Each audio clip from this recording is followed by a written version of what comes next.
hours a day. Can we play this touching scene in Slugger Ann's bar?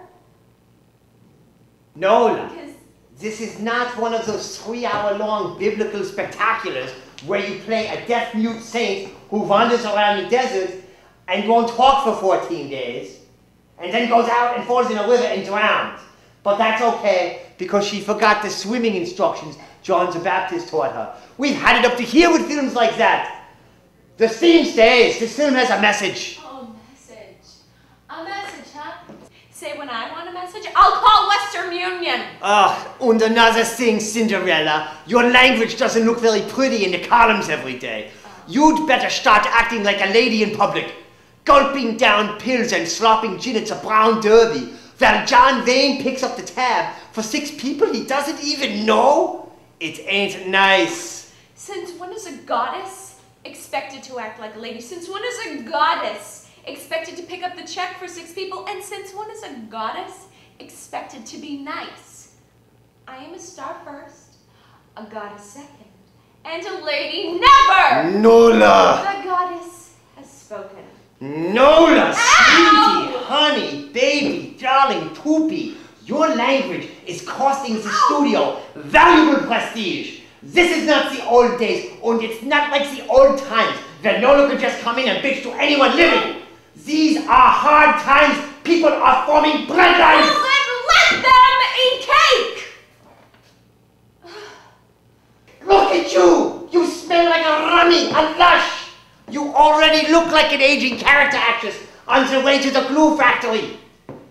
You have forgotten what it means to have continence at your pretty, perfumed, pedicured little feet. Oh, lieber, look at those feet, those pig knuckles. If they're not swollen, they're black and blue, or wrapped up so tight in these bandages, oh, I want to slap those feet, you Dummkopf.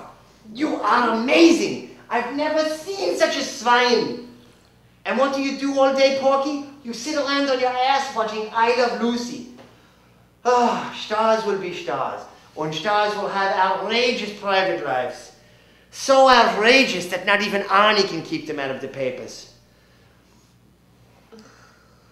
Ah, you smell like a diseased camel.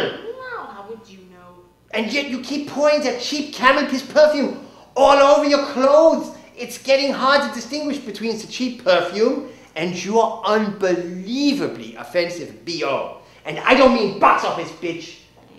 And when was the last time you shaved your legs, or brushed your teeth, gargled, chewed a nice piece of sweet, smelly, tasty chew gum? But they say with age comes the closest relative, senility. Get it, sweetie? Senility is setting in with you, Nola. Even Toulouse says you're through. You've changed, Nola. You've lost a great deal of that innocence you displayed so early in your career, and replaced with a cute little drinking habit.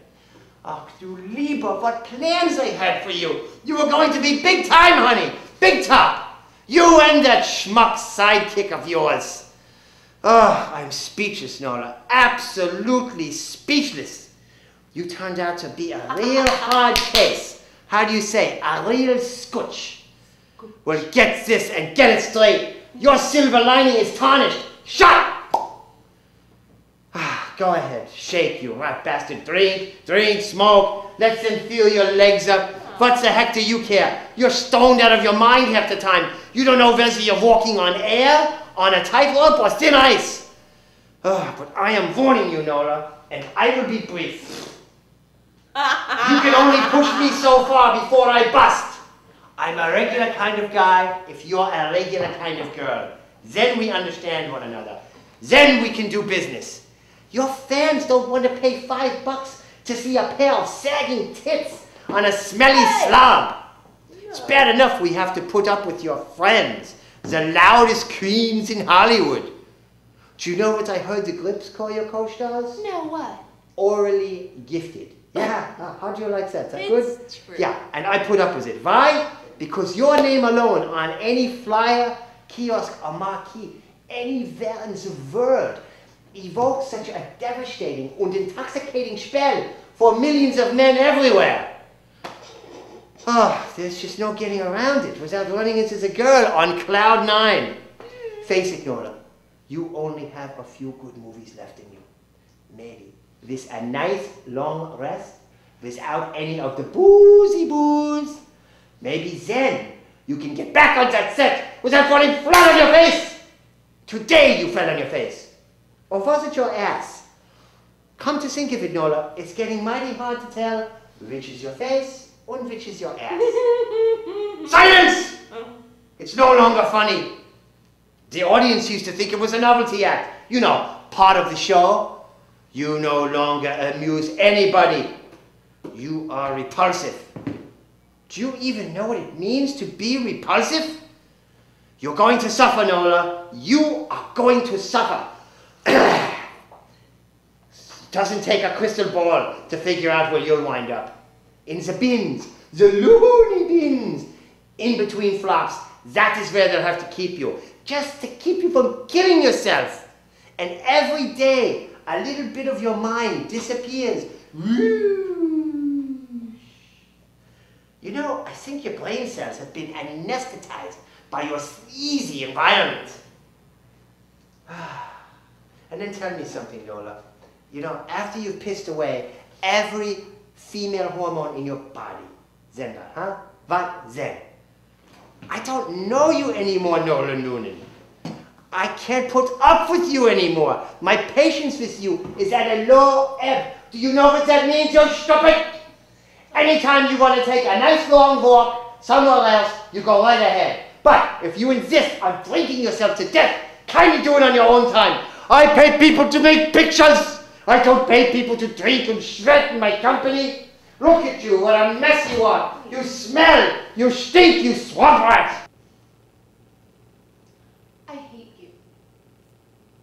I hate you, and I will never speak to you again for as long as I live, which will be forever. You put me up on that silver screen and then you drag me down again? Tell me, Arny, how does it feel to play God?